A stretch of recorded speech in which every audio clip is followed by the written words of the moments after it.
नमस्कार। इस ब्रीफिंग में शामिल होने के लिए आप सभी का धन्यवाद। जैसा कि आप सभी जानते हैं, 22 अप्रैल 2025 को लश्कर-ए-तैयबा से संबंधित पाकिस्तानी और पाकिस्तान प्रशिक्षित आतंकवादियों ने भारत में जम्मू और कश्मीर के पहलगाम में भारतीय पर्यटकों पर बर्बरतापूर्ण हमला किया। 25 भारतीयों और एक नेपाली नागरिक को कायरतापूर्ण मौत के घाट उतार दिया गया। मुंबई के 26 नवंबर 2008 के हमलों के बाद यह भारत में हुई किसी आतंकवादी हमले में मारे गए आम नागरिकों की संख्या की दृष्टि से सबसे गंभीर घटना है। पहलगाम का हमला अत्यधिक बर्बरतापूर्ण था, जिसमें वहां मौजूद लोगों को करीब से और उनके परिवारों के सामने सिर पर गोली मारी गई। हत्या के इस तरीके से परिवार के सदस्यों को जानबूझकर आघात पहुंचाया गया। साथ ही उन्हें यह नसीहत भी दी गई कि वे वापस जाकर इस संदेश को पहुंचा दें।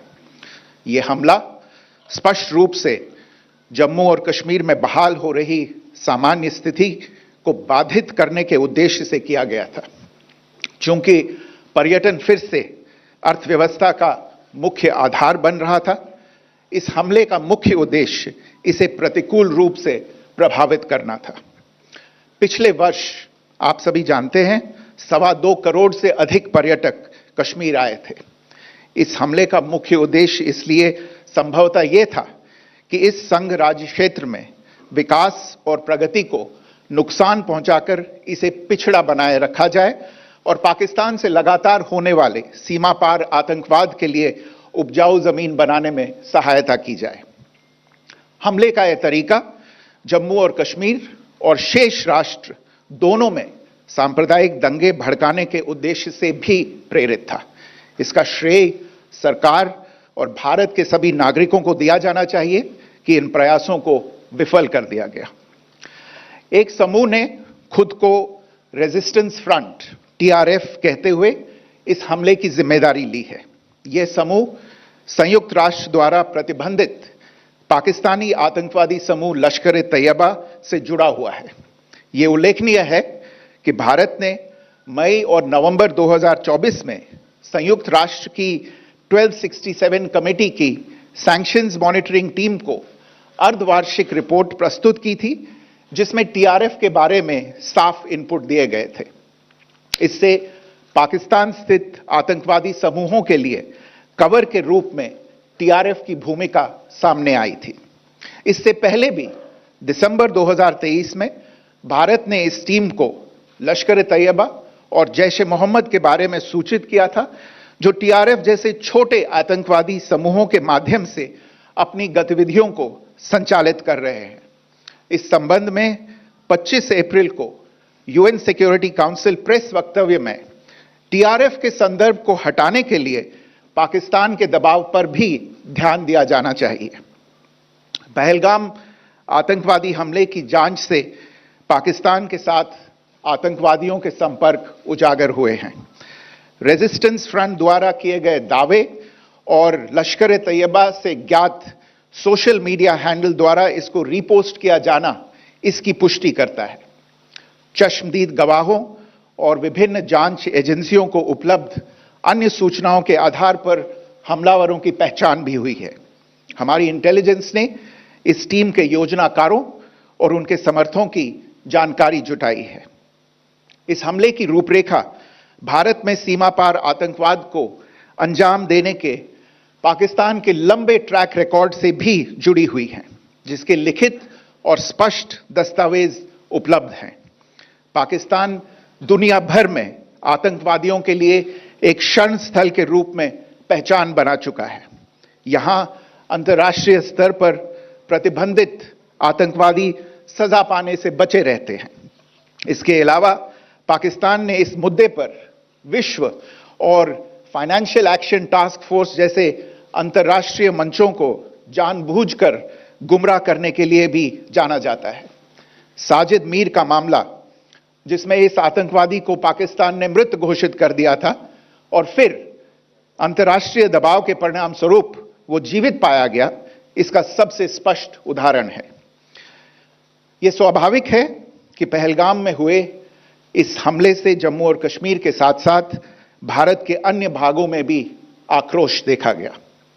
हमलों के बाद भारत सरकार ने स्वाभाविक रूप से पाकिस्तान के साथ संबंधों को लेकर कुछ कदम उठाए।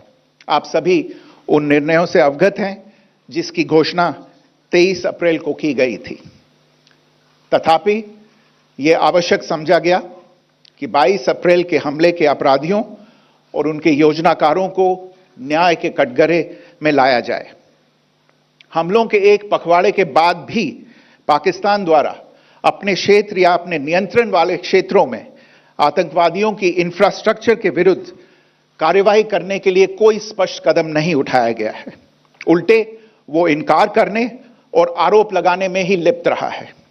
पाकिस्तान आधारित आतंकवादी मॉड्यूल्स पर हमारी खुफिया निगरानी ने संकेत दिया है कि भारत के विरुद्ध आगे भी हमले हो सकते हैं। अतः इनको रोकना और इनसे निपटना दोनों को बेहद आवश्यक समझा गया। आज सुबह, जैसा कि आपको ज्ञात होगा, भारत ने इस तरह के सीमा पार हमलों का जवाब देने और उन्हें रोकने तथा उनका प्रतिरोध करने के अपने अधिकार का प्रयोग किया है। यह कार्यवाही नपीतुली, नॉन एस्केलेटरी, आनुपातिक और जिम्मेदारीपूर्ण है। यह आतंकवाद की इंफ्रास्ट्रक्चर को समाप्त करने और भारत में भेजे जाने वाले संभावित आतंकवादियों को अक्षम बनाने पर केंद्रित है। आपको यह भी स्मरण होगा कि 25 अप्रैल 2025 को संयुक्त राष्ट्र सुरक्षा परिषद ने पहलगाम आतंकवादी हमले पर एक प्रेस वक्तव्य जारी किया था, जिसमें आतंकवाद के इस निंदनीय कार्य के अपराधियों, आयोजकों, फाइनेंसरों और प्रायोजकों को जवाबदेह ठहराने और उन्हें न्याय के दायरे में लाने की आवश्यकता पर जोर दिया गया था। भारत की आज की इस कार्रवाई को इसी संदर्भ में देखा जाना चाहिए। Good morning. Thank you all for joining this briefing. As you are all aware, on April 22, 2025, Pakistani and Pakistan-trained terrorists belonging to the Lashkar-e-Taiba carried out a savage attack on Indian tourists at Pahalgam in Jammu and Kashmir in India. They murdered 26 people, including one national of Nepal, causing the largest number of civilian casualties in a terrorist attack in India since the 26 November 2008 attacks in Mumbai.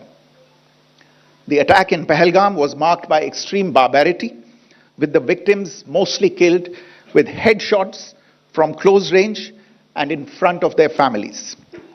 Family members were deliberately traumatized through the manner of the killing, accompanied by the exhortation that they should take back the message. The attack was clearly driven by the objective of undermining the normalcy returning to Jammu and Kashmir. In particular, it was designed to impact the mainstay of the economy, tourism, with a record 23 million tourists visiting the valley last year. The calculation presumably was that harming growth and development in the Union territory would help keep it backward and create fertile ground for continued cross-border terrorism from Pakistan. The manner of the attack was also driven by an objective of provoking communal discord, both in Jammu and Kashmir and the rest of the nation. It is to the credit of the government and the people of India that these designs were foiled. A group calling itself the Resistance Front has claimed responsibility for the attack. This group is a front for the UN-proscribed Pakistani terrorist group Lashkar-e-Taiba. It is notable that India had given inputs about the TRF in the half-yearly report to the monitoring team of the UN's 1267 Sanctions Committee in May and November 2024, bringing out its role as a cover for Pakistan-based terrorist groups. Earlier too, in December 2023, India had informed the monitoring team about Lashkar and Jaish-e-Mohammed operating through small terror groups such as the TRF.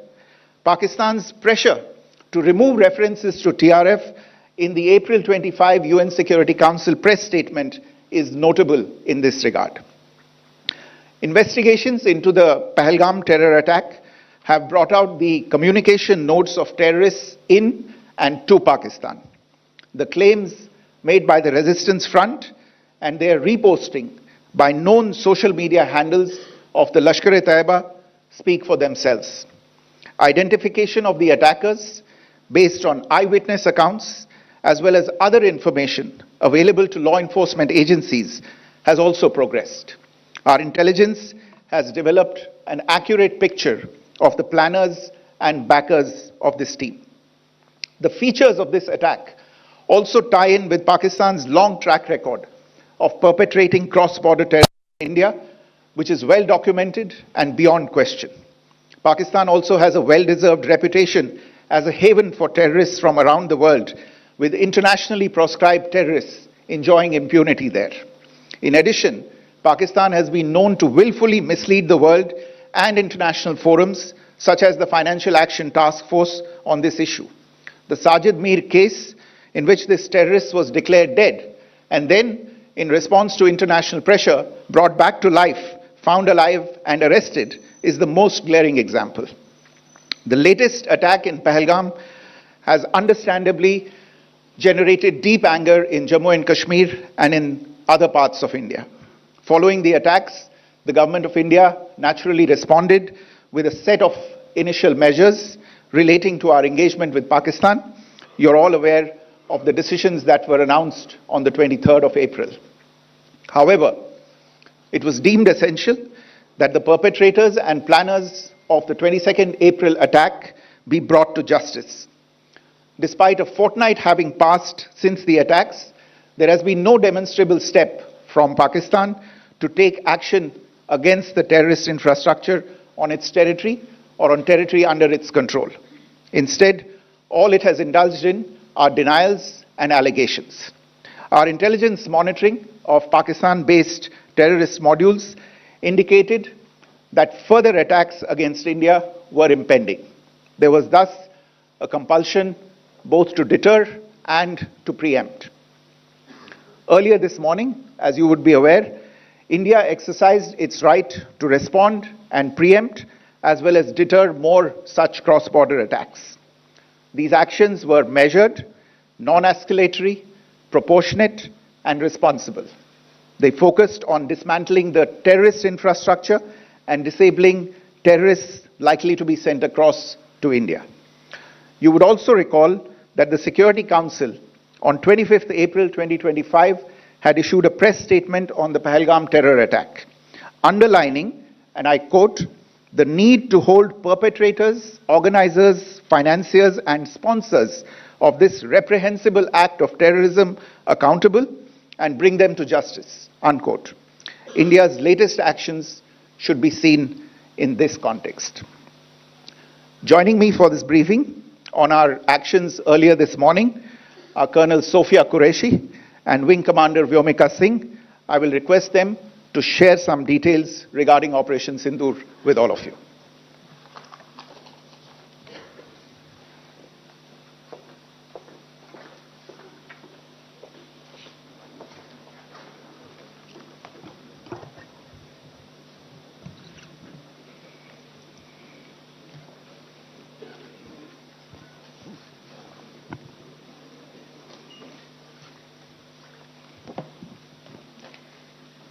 सुप्रभात देवियों और सज्जनों, मैं colonel Sophia Qureshi और मेरे साथ wing commander Vyomika Singh आज आपको 6 से 7 मई 2025 की रात 1:05 से 1:30 बजे के बीच भारतीय सशस्त्र बलों द्वारा अंजाम दिए गए ऑपरेशन सिंदूर के बारे में जानकारी देंगे। ऑपरेशन सिंदूर 22 अप्रैल को पहलगाम में हुए विभत्स आतंकवादी हमले के शिकार मासूम नागरिकों व उनके परिवारों को न्याय देने के लिए लॉन्च किया गया था।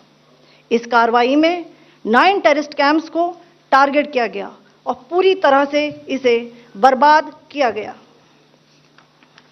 पाकिस्तान में पिछले 3 दशकों से टेरर इंफ्रास्ट्रक्चर का निर्माण हो रहा है।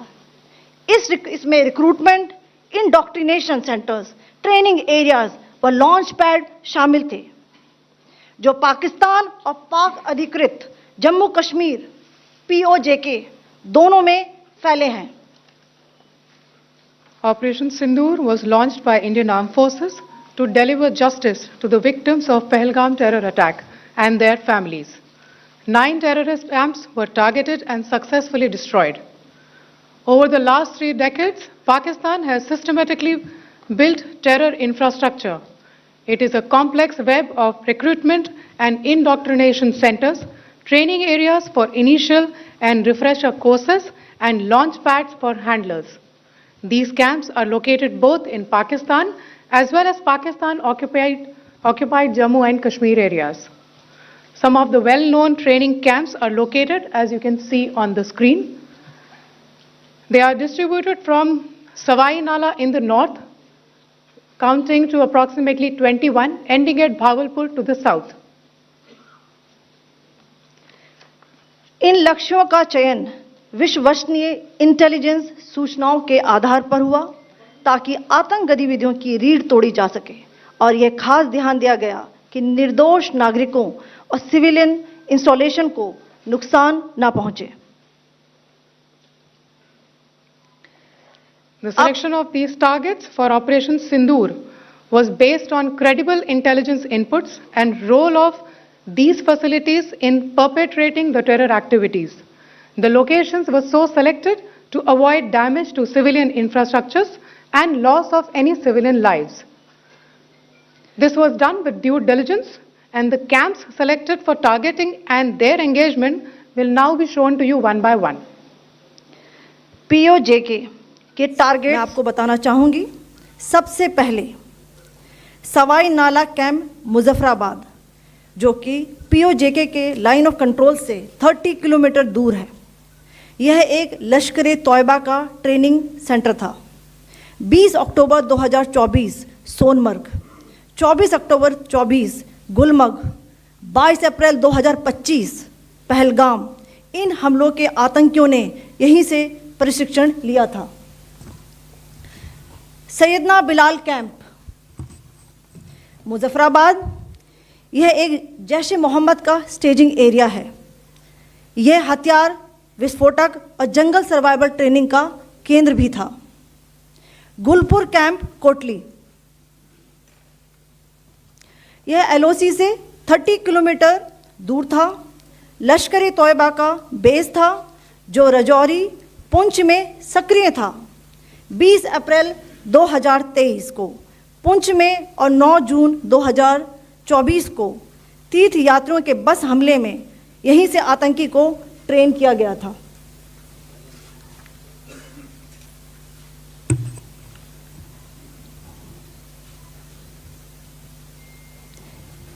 बरनाला कैंप बिम्बर, ये LOC से 9 किलोमीटर दूर है।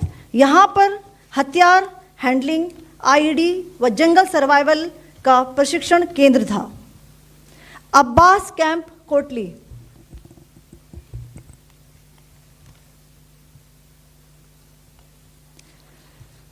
यह LOC से 13 किलोमीटर दूर है। लश्कर-ए-तौयबा का फिदाइन यहाँ तैयार होता था। इसकी कैपेसिटी 15 टेररिस्ट को ट्रेन करने की थी।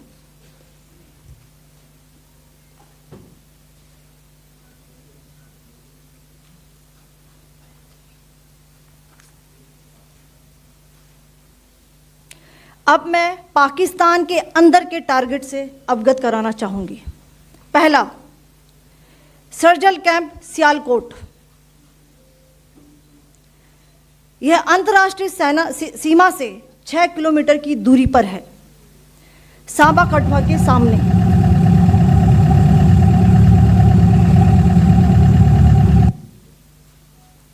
मार्च 2025 में जम्मू एंड कश्मीर पुलिस के 4 जवानों की जो हत्या की गई थी, उन आतंकवादियों को इसी जगह पर ट्रेन किया गया था। दूसरा, महमूना जाया कैंप सियालकोट, यह 18 से 12 किलोमीटर आईबी से दूर था। हिजबुल मुजाहिदीन का बहुत बड़ा कैंप था। यह कठुआ जम्मू क्षेत्र में आतंक फैलाने का नियंत्रण केंद्र था।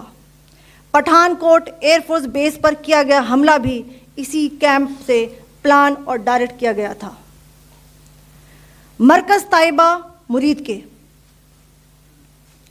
यह आईबी से 18 से 25 किलोमीटर दूरी पर है। 2008 के मुंबई हमले के आतंकी भी यहीं से प्रशिक्षित हुए थे।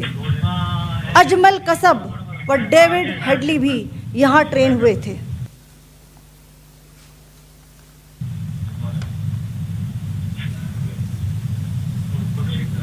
आगे दूसरा आया।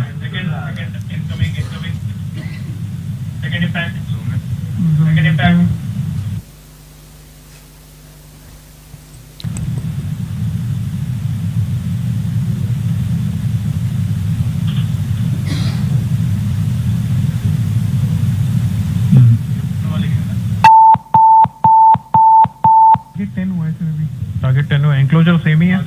7 it is hit the target. हाँ हाँ।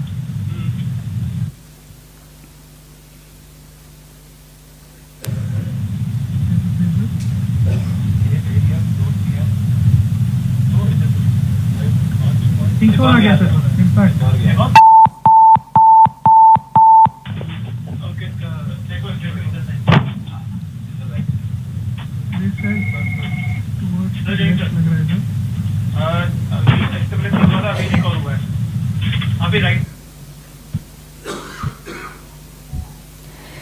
मरकज सुभान अल्लाह भावलपुर, ये इंटरनेशनल बाउंड्री से 100 किलोमीटर दूर है। जैश ए मोहम्मद का मुख्यालय था। यहाँ पर रिक्रूटमेंट, ट्रेनिंग व इंडॉक्ट्रिनेशन का केंद्र भी था। शीर्ष आतंकी अक्सर यहाँ आते थे। मैं आप सबको बताना चाहती हूँ कि किसी भी सैन्य ठिकाने का निशाना नहीं बनाया गया और अभी तक किसी तरह की नागरिक क्षति की रिपोर्ट नहीं है। धन्यवाद। जय Hind. The strike on the terror camps were undertaken through precision capability, as shown to you. A niche technology weapons with careful selection of warheads was ensured so that there will be no collateral damage. The point of impact in each of the target was a specific building or a group of buildings.